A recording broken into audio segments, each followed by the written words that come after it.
그래서 오늘은 왜 이렇게 밀렸는지, 이번 주에는 어떤 이슈가 있는지, 관련주는 뭐가 있는지, 하루하루 시장이 어떻게 흘러갔는지 이런 부분은 저는 꼭 알고 있어야 된다고 생각하거든요. 허브리핑 안에 시장의 방향성이 다 있습니다. 이게 되게 중요한 내용이니까 꼭 한번 확인해 보세요.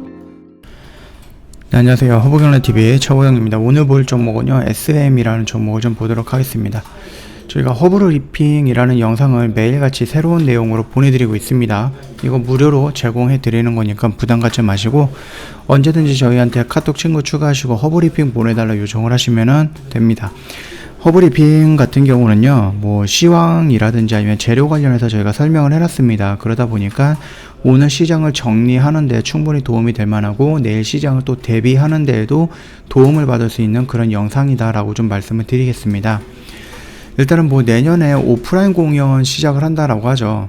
근데 일단은 이 오미크론이라는 새로운 바이러스가 나왔습니다. 이 전파력은 높은데 치명적이진 않다. 뭐 지금까지는 결론이 그래요. 그럼에도 불구하고 일단은 전파력이 높다라는 부분 때문에 좀 여러 가지 국경이 폐쇄가 되거나 아니면 입국 금지하는 나라들이 좀 많아졌죠. 자, 일단은 뭐 유진투자증권 이거 한 3일 전에 나온 거예요. 올해 NCT 연간 음반 판매량이 전년 대비 130% 증가한 1100만 장을 기록할 것으로 전망을 했다. 이렇게 나옵니다.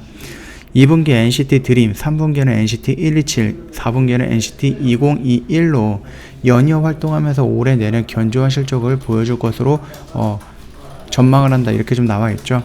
일단 드림은 신보 기준으로 해서 320만 장, 그 다음에 127은 신보 기준으로 해서 360만 장 이상으로 판매가 되면서 뭐 팬덤이 빠르게 확대되고 있다.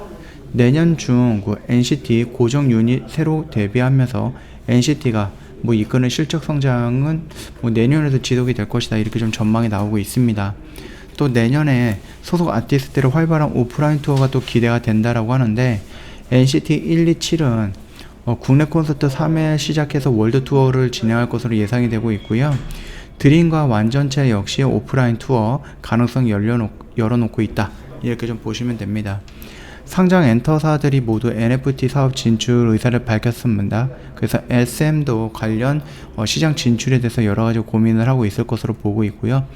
아티스트와 관련해서 콘텐츠를 재창조하고 소비하는 뭐 팬들이 많다는 점에 감안을 하면은 NFT 사업 진출 시 탄탄한 아티스트 IP와 SMCU라는 고유의 뭐 세계관이 더해지면서 확장 가능성은 상상 이상이 될 것이다 라고 좀 보고 있습니다. 그뿐만 아니라 DOU라는 강력한 플랫폼도 이미 확보하고 있기 때문에 그 부분은 좀 플러스 요인이 될 것이다. 이런 식으로 좀 긍정적인 멘트가 나오고 있어요. 근데 오늘 전체적으로 움직였던 것은요, 바로 이 부분입니다. 양재츠 회담, 여기를 통해서 한류가 이제 험한류가 이제 끝나는 건가? 이런 기대감을 갖게 되면서 관련된 종목들이 조금씩 움직였습니다. 물론 예전에 비해서 중국 시장이 그렇게 큰 파이를 보여주거나 아니면 굉장히 큰 비중을 차지하거나 그런 거는 아니에요. 그럼에도 불구하고 중국 시장에서 험한류가 없어진다 또는 제재가 없어진다라고 했을 때에는 그래도 나름 매출 시장이 있는 시장이니까, 매출 시장이 있는 곳이니까 거기에 대한 긍정적으로 우리가 좀 봐주시면 될 것 같습니다. 그러다 보니까 오늘 뭐 전체적으로 뭐 하이브도 올랐고 SM도 올랐고 JYP, YG 다 올랐습니다. 그렇게 생각을 하시면 됩니다. 위드 코로나를 진행하고 있는 건 맞지만 오미크론이라는 변이 바이러스 때문에 위드 코로나가 중단이 될 가능성은 있는 상황에서 오프라인 공연이 나올 수 있다라는 그런 긍정적인 부분은 이미 주가에 반영이 되지 않았나 라고 생각을 하고 있고요.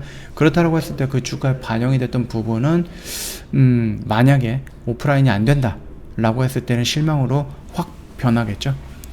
자, 일단은 너무 높은 곳에 있기 때문에 우리가 이런 변동성을 보여주는 구간에서는 들어갈 필요는 없다라고 말씀을 드렸고, 밀리는 구간이 있다라고 하면 요 언저리에서 들어가면 된다라고 말씀을 드렸습니다.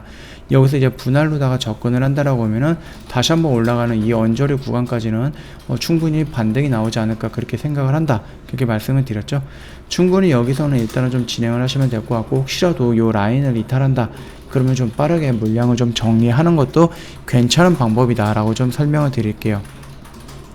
11월 매매 결산을 보면서 마무리 진행하도록 하겠습니다.